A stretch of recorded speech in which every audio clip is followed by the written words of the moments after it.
One love. What's up? Jesse Tree here. Hope you're having a beautiful day. I'm enjoying a beautiful day here in sunny northern New Mexico. Just sitting here with one of my favorite friends, one of my power plants, the pine tree. This is a pinon pine behind me. I really resonate with the ponderosa pine.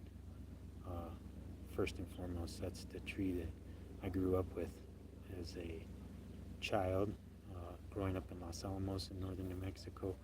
Ponderosas up there go really tall. I remember smelling their bark smells like butterscotch and vanilla, and just hearing the sound of the wind in their branches, and seeing them pillowed with snow in the wintertime. And it's kind of one of the things I want to talk to you about today. I want to do a little plant download. I'll start off real quick with the medicine of pine. So pine is a digestive, respiratory neuroplasticizer in terms of an herb. The terpenes in pine, which are also in things like cannabis, things like citrus, and all of the mint family, like the oregano and the thyme, and all those things are antibacterial, antimicrobial, antifungal. They're, in the case of the pine tree and the citrus, very high in vitamin C, which is immune boosting. Those terpenes are digestive, as I said before, and respiratory herb things. And as many of you know, this is kind of as above, so below thing, and that's kind of what I want to get into today. Where your consciousness is actually built on the root of your tree, right? So they've been studying how the gut microbiome is responsible for creating most of your neurotransmitters. Your digestion and your respiration actually is connected with your diaphragm, your respiration with your diaphragm and your ability to belly breathe. And your digestion and absorption of nutrition comes through your gut microbiome and cleared channels there, So, in terms of, if your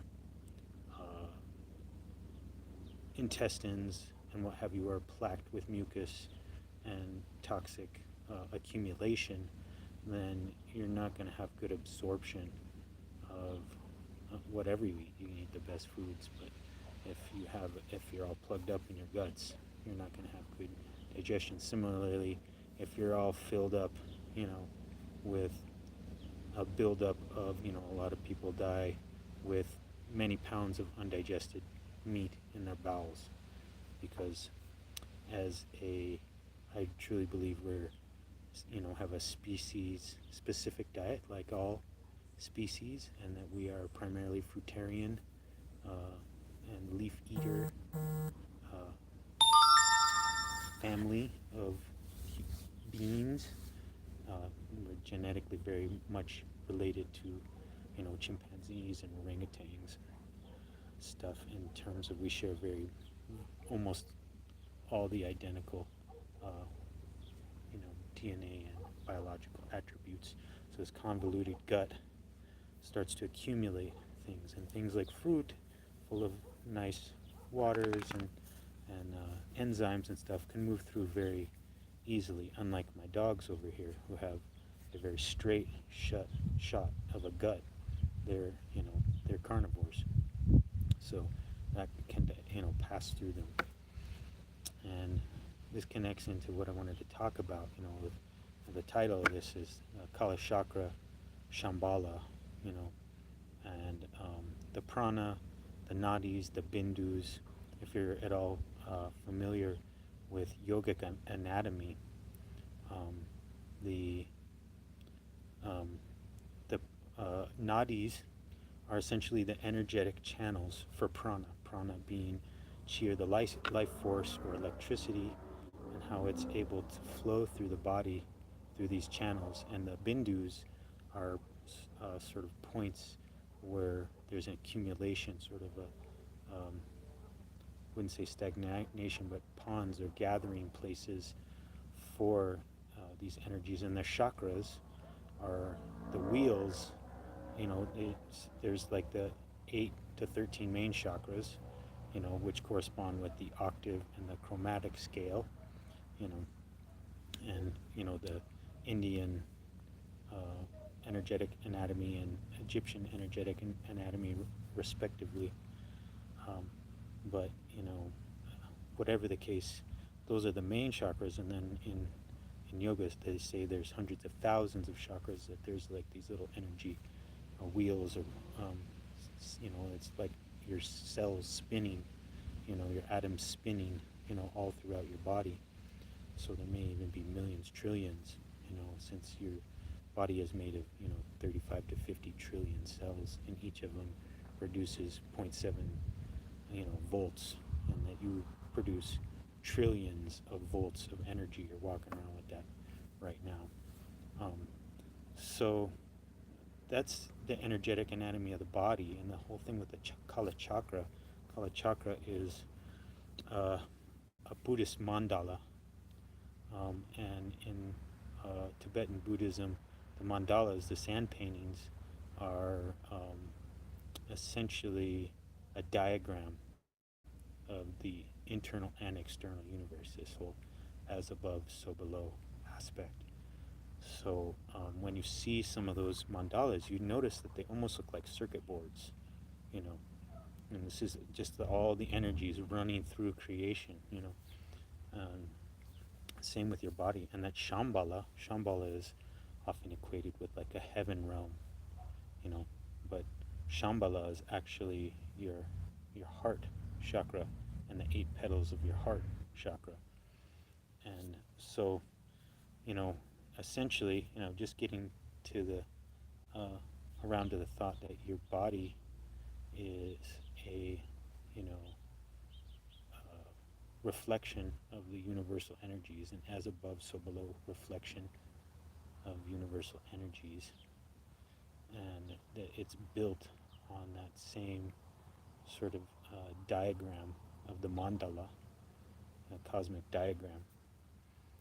And there's this real living vital life force energy that we call prana or chi or ka, or it goes by many names, but it's equated with the breath of life, and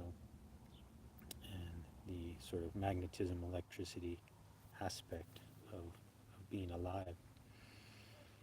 So that was a lot condensed real quick, as quickly as I could, about energetic anatomy and its connection with heaven. I believe this is a heaven realm, and that we're all heavenly beings, but it has to do with the divine flow of this universal energy. And in the what I feel like this herb pine, and we'll get into more ways in which the trees can help heal and connect us in to the energetic anatomy of the universe, as kind of like a plug-in point, or like a Wi-Fi generator of cosmic chi. But first I want to hit upon the whole thing of dirty EMF, and if you look at the earth, it is another as above, so below, um, diagram of cosmic energy. And the earth too has, bindus or acupressure points, or places, and ley lines, that are like our meridians or our nadis,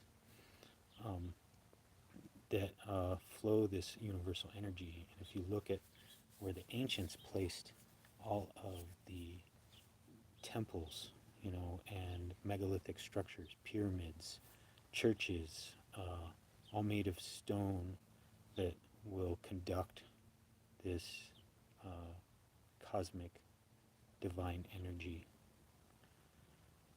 and that people then would gather in there, and in these places, and harmonize with this energy, or they would even put their seeds in, the temples and in the places to kind of harvest this life-giving force, and how that would affect seeds and affect the human beings,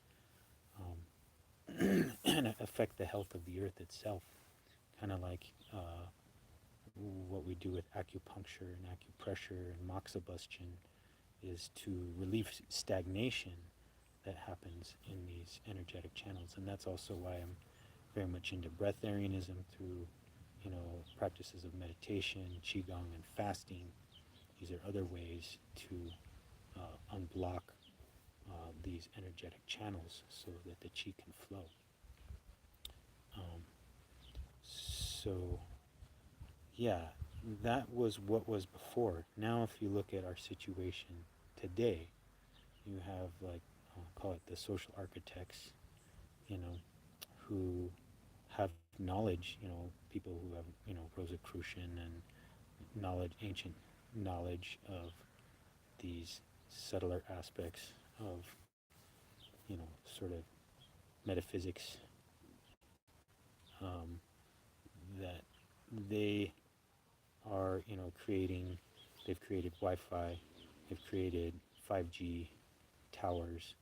They're, and this could all be on a frequency that would be like a biofeedback machine that would actually help the health of people, help the health of environments, and land and seeds and trees, but it's on this frequency that's non-resonant, similar to the way in which our musical instruments have been tuned from the 432 hertz, which is a resonant frequency of creation and has health producing effects, to I think it's 440 hertz, which is dissonant, and this affects our minds and affects our biology. Same with the Wi-Fi and the dirty EMF. And what I think they're trying to do with Skylink and 5G and all these things is essentially cast a electromagnetic prison over the earth and all of us. And that, that's why everything's moving towards smart cities, electronic banking, all this thing where we're getting away from, that's where I suggest, in terms of building your wealth, invest in metals, invest in land, invest in your skill set, invest in your health, invest in your knowledge. These things are more based on the fundamental strength and foundation of creation, which they can't even touch. They're doing their best to contrive all this, fluoridate the water and calcify our pineal glands so we don't have this wireless connection that we do with all of creation. You know, so sun gazing, exercise, clean water, spring water, what have you. Uh, these are ways in which we can reclaim our energetic well-being and our cosmic sort of guiding principle as divine beings, heaven beings in Shambala. So what I'm in the process of right now is rewiring my house. Like I fought it at the beginning. The family, I got 3 boys. I know how it is. I've gone through it. Same as everybody. Wanting to stay online so I can build my business and stay connected with the rest of the, world, and share my what value I may be able to offer in terms of permaculture and herbalism and breatharianism, stuff that, I always tell people, your gifts aren't what make you special, it's what you're meant to give, because it's what you love and you want to see in the world and what you want to play with and understand, and and be that change you want to see in the world. So I'm in the process of rewiring our house to be on all Ethernet. I highly suggest, if you want to know more about information about all this stuff, check out Cultivate Elevate.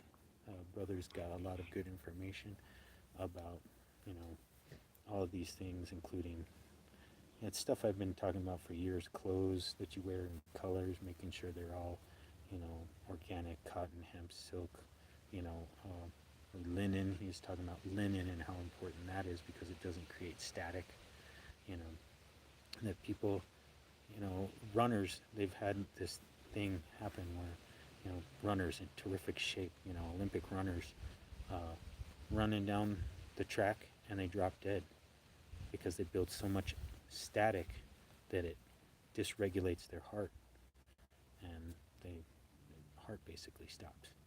So we want to ground. These are ways in which we can heal the energetic damage from dirty EMF, primarily grounding.